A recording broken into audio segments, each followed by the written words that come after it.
नमस्कार, स्वागत है आपका हमारे चैनल TMB अकेडमी पर। आज हम एक बहुत ही जरूरी टॉपिक को समझेंगे। बायोलॉजिकल रिस्क क्या होता है, यानी वो कौन सा रिस्क है जो इंसानी शरीर और हेल्थ पर सीधा असर डाल सकता है, खास तौर पर तब जब हम मेडिकल डिवाइसेस की बात कर रहे हों। तो चलिए शुरू करते हैं। बायोलॉजिकल रिस्क क्या होता है? बायोलॉजिकल रिस्क का मतलब है ऐसा कोई भी खतरा जो किसी वस्तु के इंसानी शरीर के संपर्क में आने से शरीर को जैविक नुकसान पहुंचा सकता है। जब हम किसी मेडिकल डिवाइस की बात करते हैं, जैसे कि सिरिंज, कैथेटर, इम्प्लांट या डेंटल डिवाइस, तो ये डिवाइसेस सीधा शरीर के संपर्क में आती हैं। अगर इनकी सामग्री यानी कि जो मटेरियल है वो शरीर के अनुकूल नहीं है, तो उससे हो सकते हैं एलर्जी, सूजन यानी कि इन्फ्लेमेशन, संक्रमण यानी कि इन्फेक्शन, टॉक्सिसिटी और कई बार लंबे समय तक चलने वाले प्रभाव। यही खतरे बायोलॉजिकल रिस्क कहलाते हैं। ये क्यों महत्वपूर्ण है?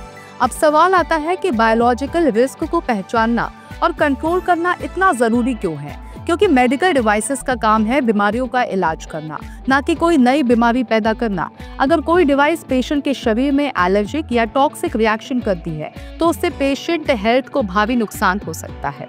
इसीलिए रेगुलेटरी बॉडीज जैसे US FDA, CDSCO, Bharat, European MDR, ये सब रिक्वायर करती हैं कि मेडिकल डिवाइसेस की बायोकम्पैटिबिलिटी टेस्टिंग की जाए, जिससे ये सुनिश्चित किया जा सके कि डिवाइस सेफ है।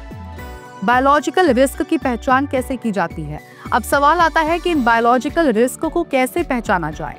इसके लिए एक स्ट्रक्चर्ड तरीका होता है जिसे हम कहते हैं रिस्क असेसमेंट प्रोसेस, और इसमें शामिल होता है मटेरियल की जानकारी एकत्र करना, डिवाइस में इस्तेमाल हुए पदार्थ कौन कौन से हैं, एक्सपोजर की अवधि और जगह, शरीर के किस हिस्से में और कितनी देर तक डिवाइस संपर्क में रहेगी।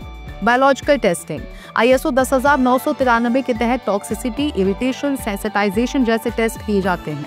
रिस्क इवैल्यूएशन और कंट्रोल, अगर कोई रिस्क हाई है तो उसे रिड्यूस करने के लिए एक्शंस लिए जाते हैं। ISO 10993 और बायोलॉजिकल रिस्क, जब हम बायोलॉजिकल रिस्क की बात करते हैं तो हमें ISO 10993 स्टैंडर्ड की याद आती है। ISO 10993 एक इंटरनेशनल स्टैंडर्ड है जो मेडिकल डिवाइसेस की बायोलॉजिकल इवैल्यूएशन के लिए गाइड करता है। इसमें बताया गया है कि कैसे रिस्क असेसमेंट किया जाए और कौन कौन से टेस्ट किए जाएं ताकि डिवाइस पूरी तरह से सेफ हो। तो बायोलॉजिकल रिस्क का मतलब है वो खतरा जो इंसान के शरीर पर जैविक असर डाल सकता है।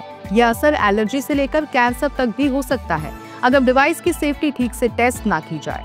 मेडिकल डिवाइस बनाने वाली हर कंपनी को बायोलॉजिकल रिस्क की पहचान, उसकी टेस्टिंग और उसका कंट्रोल करना जरूरी है, और इसके लिए ISO 10993 सबसे महत्वपूर्ण टूल है। अगर आपको ये वीडियो जानकारीपूर्ण लगा हो तो इसको लाइक करें, शेयर करें और चैनल को सब्सक्राइब करना ना भूलें। कमेंट करके जरूर बताइए कि आपको अगला वीडियो किस टॉपिक पर चाहिए। तब तक के लिए स्टे सेफ, स्टे कंप्लायंट। धन्यवाद।